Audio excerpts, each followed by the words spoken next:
underground broadcasting all around the world from the UAE, which hosted the joint condemnation of Trump's ambassador to Israel amidst what may be looming rare by now total war in this region. The United States, in coordination with NATO nations, has assembled the largest military buildup since the 2003 invasion of Iraq to the tune of billions spent by the people of the USA. This is tomorrow. The U.S. assumes the rotating presidency of the Security Council of a beleaguered United Nations whose reputation is in tatters after Gaza and Trump's kidnapping of the president of the country with the largest known oil reserves on earth, Venezuela. Iran, for its part, has repeatedly sought negotiations with the USA, even as Trump only recently bombed Iran and stands accused of being nothing but an Israeli bankrolled puppet of Netanyahu's. Joining me again from Tel Aviv is Professor Emeritus of International Alliance at the University of Haifa, Joseph. His latest book is Beyond Their Own Wall, The Fatal Flaw in Israel's National Security, and the film of his book, The Angel, the Egyptian Spy Who Saved Israel, is on Netflix. Thank you, Professor, for coming back on the show. I mean, the war may have of course started, but given Israel's global isolation over the genocide, Narendra Modi visiting Israel a sign that others' life in relations with Netanyahu and the rest of the world, yet the global South New BRICS world hasn't abandoned Netanyahu. Well, it's difficult to say. And for Israel, the most important thing is still saving the relations with the United States, of course, and with European countries. With all due respect to India, India might be a partner, but it's not a substitute to the United States or something like this. I want to get on to the more focused issues, but since I mentioned it, India, I mean the International North-South Transport Corridor is Mumbai Bandar Abbas to Astran in Russia. Service that India seems to be taking this line just ahead of a possible war on Iran. I don't know. Probably the visit had been scheduled for quite a long time, and maybe it's an indication that both in India and in Israel, they know that the war won't start in the coming few days, but I really don't know right now. You've been saying for a long time that we need a parochial, as you put it, lens of Netanyahu personally to understand a conflict in this region. Just tell me a little bit about that. Why do we have to understand this one man to understand what could be a cataclysmic catastrophe in this area? Well, we have to make a distinction between Netanyahu until, his trial, that he faces now a trial. He's in court now. And since got into this illegal problems, his whole policy changed according to Israel's national interest. But more than that, according to Netanyahu's personal interest, and his main interest now is to maintain his government, his coalition, and he has a very right-wing, extreme right-wing coalition, and in a way, he's captured by the most extreme right-wingers in Israel today. Without them, he won't have a government, and he doesn't want to go to elections yet. So I think that we'll have to understand his personal situation, his personal needs, his personal troubles in order to understand where Israel go to, because until 10 years ago, Netanyahu was a right-winger, but a moderate right-winger, and avoid dead tree to avoid all-time conflicts, military conflicts, but during the last 3 years, his government now is a little bit more than 3 years. He's far more eager, especially since October 7th, to use force, military force. And we see it in the way that he tried to encourage President Trump to launch war against Iran when they had the 7th meeting about 3 weeks ago. So, Professor, just let me get this straight. He's willing to sacrifice Israel itself given the power of those hypersonic missiles that Iran says it is. The new Verber shoulder-fired missile launchers, supersonic airship cruise missiles from China. He's ready to sacrifice the existence of Israel for his own personal freedom, because He doesn't want to go to jail for corruption.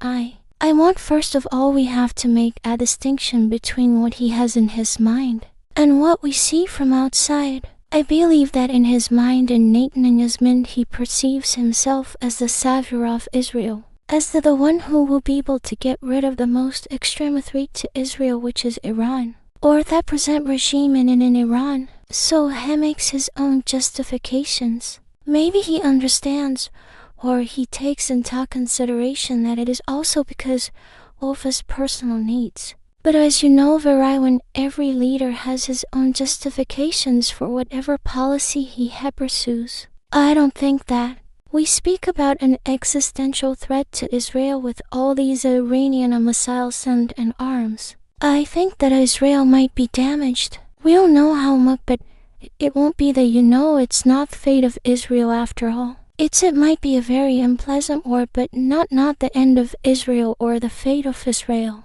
I mean 12 days of war, Israeli media saying what up to $20 billion lost because of those hypersonic successful missile attacks. What does Netanyahu mean by a force they cannot imagine as far as retaliation to Iran's retaliation? For any Trump airstrikes? What does he mean nuclear weapon use on Iran? It's unimaginable. I cannot imagine a missile of what it is. You have more imagination than Netanyahu. But we saw what the Israeli efforts, mainly the Israeli Air Force, died in the 12 days war. The damage to Israel was about 3,030 for Iranian missiles hit Israel out of the hundreds that were a launch or they tried to launch. The damage was quite heavy. Each of them caused damage. I didn't think that if we suffer similar damage or even a greater damage in this war, if it comes, it will still bearable. The question is mainly in my mind whether Hezbollah will join the war or not, because the Hezbollah arsenal is in a way bigger and more threatening even at its current stage than the Iranian arsenal, because Hezbollah has, even after everything that Israel destroyed, probably they have something like 20, 30, 40,000 missiles left, out of which I don't know how many hundreds or thousands can reach Tel Aviv. And this is a major threat to Israel. If Hezbollah journey, I might get to the Lebanon mention in a second. But it's the Israel, it's the Iranian hypersonic missiles that your anti-aircraft defenses don't have any power to stop. Surely that's the main problem. Didn't you saw the reports that Israeli intelligence was begging Trump not to start the war earlier this year because Israel just wasn't ready. There wasn't enough anti-aircraft artillery. We know that the stock of Israeli anti-missile, anti-ballistic missile arms is as far smaller now because they used a load of it during the last 2 years. But this is what we know. We also know that the Americans brought quite a lot of arms to ships and everything to this region, partly in order to defend Israel against Iranian missiles. And I believe that if Iran, if the Iranians start launching missiles against Israel, pro-immediate teleth, Israeli Air Force will join the war in the combination of American Air Force. And the Israeli Air Forces be far greater than the force of the Israeli Air Force alone in the 12th day war, because the Americans only made one bombing and that's it.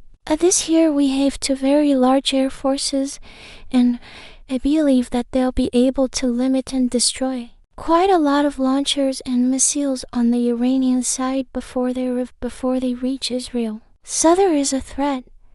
Yeah, if we ignore the environmental danger, of course, there still leaves us a threat to the impoverishment of lives all around the world.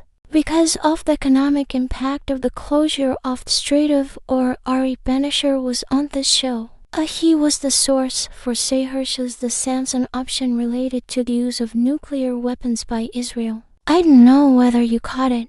He said that Netanyahu is blackmailing Trump with Epstein files because Trump was elected on a no new war platform. What do you think? Sounds a little bit too far for me. I don't think that Netanyahu will blackmail Trump. It is too dangerous for him. too dangerous for Israel. We know that there are disagreements in the American US side. I mean, with regard to whether to go to war or not go to war. It doesn't sound like Trump is blackmailed, and I guess we were hard about this. The Russians blackmailed Trump, when he was elected in 2016. I think we established that was a famous hoax, wasn't it? It has to be said that the FT is saying that there just isn't enough of power. The United States doesn't have the missile strength to last a few days. The Israeli intelligence assessment as the US has 4 to 5 days of intensive bombardment of Iran, 1 week of lower intensity. Why would Trump, do you think, be seeking this war in opposition to his MAGA base if he wasn't buying blackmail? What do the Americans get out of this? Well, Clausewitz, when he wrote about war, he said that war is a very serious business and that the decision to go to war is a very serious decision. And all our considerations should be taken into account, etc., etc. But Trump. With Trump, my guess I don't. No, I didn't see anything about the American nation-making process. That at the end off, which was the tweet, we don't tea, give up hope to the protesters in Iran, United States, or help is on the way. My guess is that Trump sat at midnight, or after midnight, watching Fox News. He saw that all the news are about the demonstrations in Iran. Nobody speaks about Trump. So Yalkno, he has to join the party and to Beatty center of the party. So he just tweeted this tweet that help is on the way, or something like this, and thoughts it. In this way, he committed the United States. Do you know we don't know about any normal decision-making process? At the height of the demonstration that would lead to such a commitment by the United States. It just came out of Feblu from one of his tweets. But once it came out, it immediately committed the United States because it is the president of the United States. Professor Joseph, I'll stop you there. More from the Professor Emeritus of International Relations at the University of Hifr Joseph after this break. Welcome back to Going Underground. I'm still here with the author of Beyond the Iron Wall, The Fatal Flaw in Israel's National Security, Professor Orber Joseph. Professor, we were talking about reasons why Trump might seek this war with Iran. I have to say, amidst the headlines here in the UAE, Iran and Russia hold maritime exercises and regional show of force. There's been huge naval drills. Iran in partnership with Russia and China simultaneously.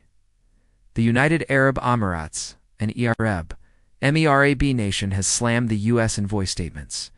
It says here in Gulf News, Huckabee's claim over Israel's borders draw higher.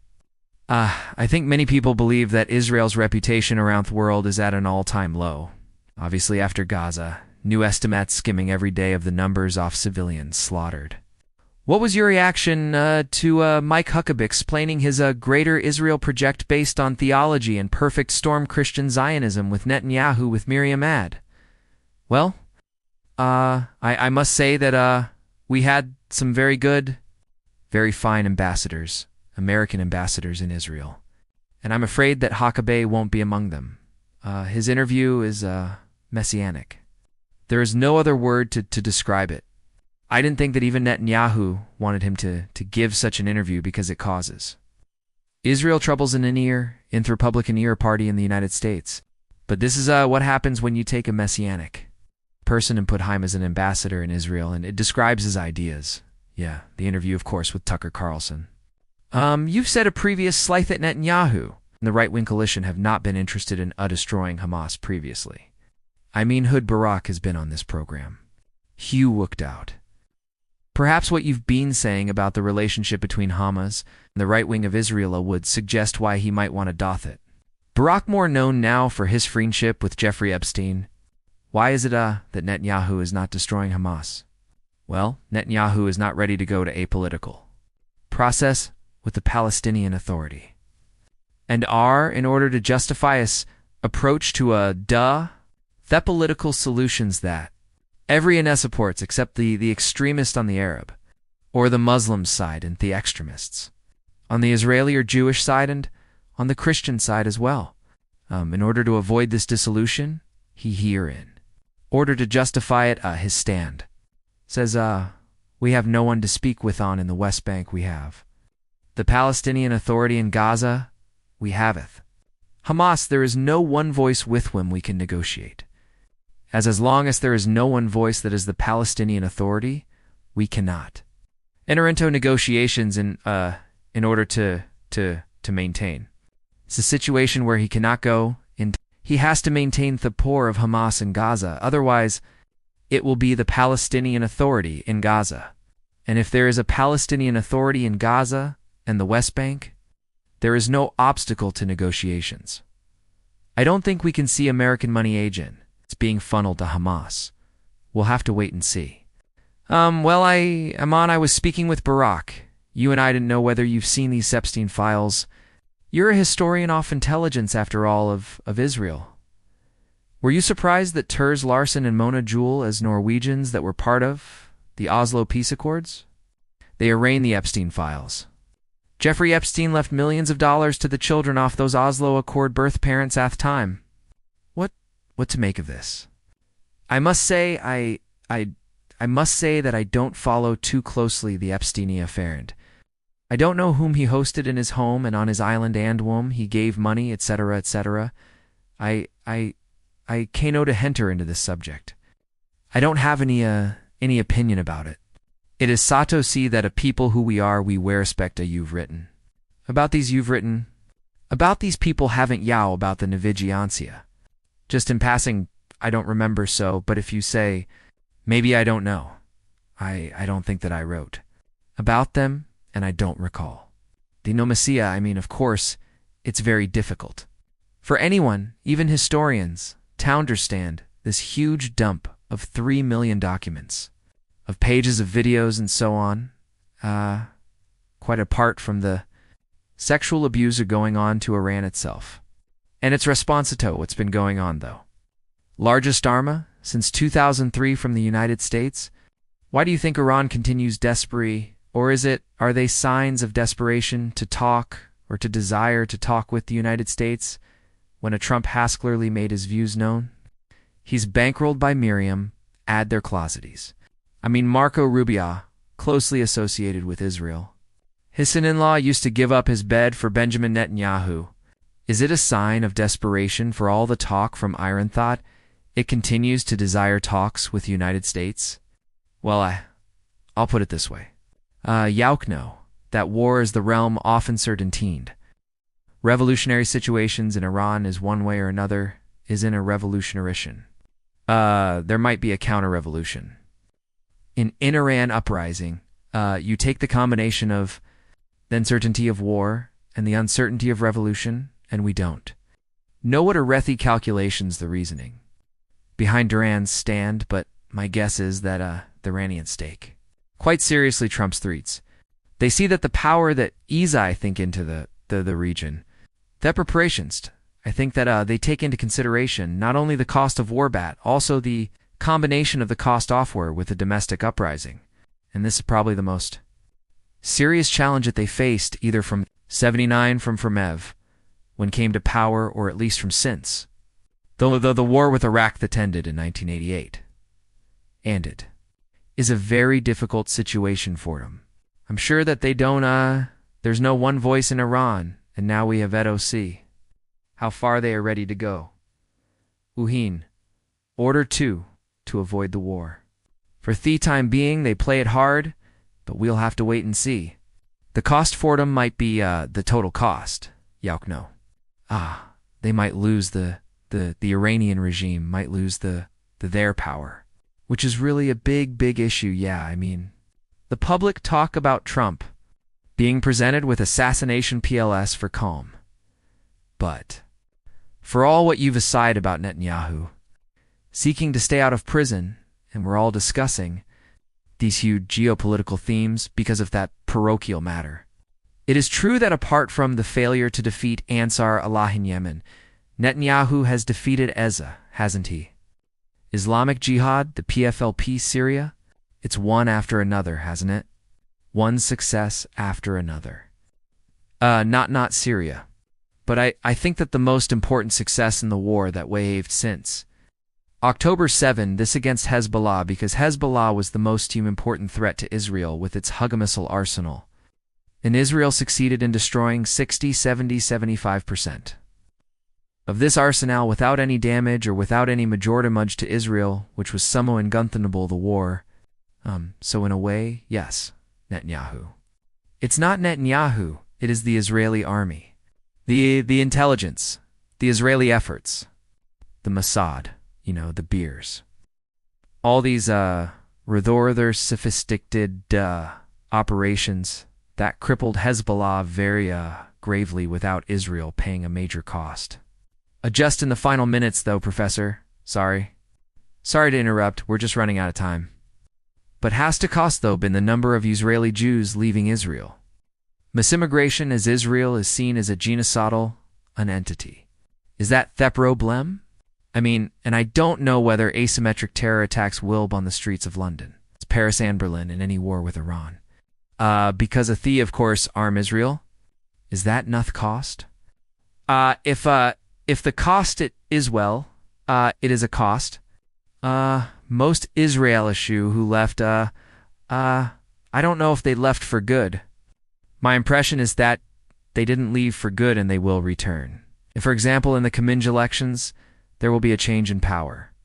But again, Israel is 10 millions. We have the estimates I thought. The official numbers are 50,000, probably it is double or triple. That number butened. The figures are censored now.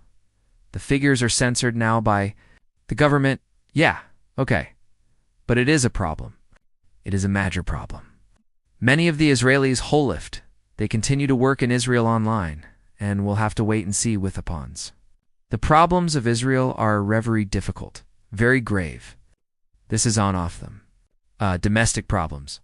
The theth tensions between left and right and the messianic and not messianic elements of the Israeli society are getting more and more extreme. We have problems, yes, everywhere. There are problems in the United States and but demographically a generation of Americans now do not favor Israel.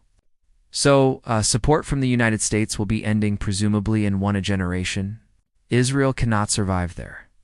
I even less than one generation perhaps if the Democrats win the next elections in 3 years. This might be sign of a beautiful friendship. Professor Joseph, thank you. That's